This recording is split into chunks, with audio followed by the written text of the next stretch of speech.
आपल्यासोबत हॉस्टेलमध्ये राहणारी एक विद्यार्थिनी आहे. खरं तर तिने उन्हाचा त्रास असल्यामुळे, उकाडा असल्यामुळे कूलर भेटावा अशी तिची मागणी होती. मात्र त्यासाठी तिने राज्याचे मुख्यमंत्र्यांपर्यंत जाऊन पुसले आणि एवढंच नाही तर तिच्यामुळे जेवढे वसतिगृह होते त्या ठिकाणी जवळपास 600 कूलर तिच्यामुळे खरं तर तिच्या प्रयत्नाने उपलब्ध झाले. मात्र हेच तिचे प्रयत्न तुझ्यासाठी कुठेतरी अडसर ठरते आहे. आता तिला नोटीस बजावण्यात आलेली आहे की तू कुठेतरी प्रशिक्षणाच्या नावावर नोकरी करतं म्हणून तुला हॉस्टेलमध्ये राहण्यात येणार नाही, अशा पद्धतीचं नोटीस जी आहे ते तिला बजावण्यात आलेलं आहे. मी एकटीच नव्हते आणि याच्यामध्ये 82 मुलींच्या साईन पण आहे की नोटीसमध्ये की आम्ही जे CM सरांना दिले होते तर त्यांनी डायरेक्ट मंजूर केलं की आम्ही 600 कूलर गर्ल्स हॉस्टेलला देणार.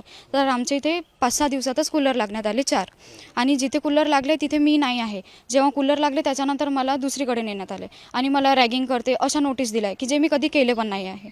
सरासर म्हणजे हे खोटेच आरोप लावतात ना माझ्यावर की मी कूलरसाठी तिथे गेली आहे म्हणून आणि यांना सांगितलं नाही आहे जस्ट. आणि त्याच्यानंतर 3rd फ्लोअरला इथे याच्यासाठी ठेवलं आहे की मी कूलरमध्ये होती या मॅटरमध्ये की इनी सर्व कोऑर्डिनेट केलं आहे. हो, मुद्दाम त्रास आणि एकदम पर्सनली जाऊन टॉर्चर केल्यासारखं केलं आहे. तुला खालच्या फ्लोअरवरून वरच्या फ्लोअरवर ठेवण्यात आलं काय?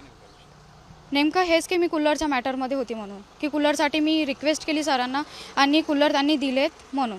व्हिडिओ सौरभ बोलेसह पराग डोबळे, साम TV न्यूज, नागपूर.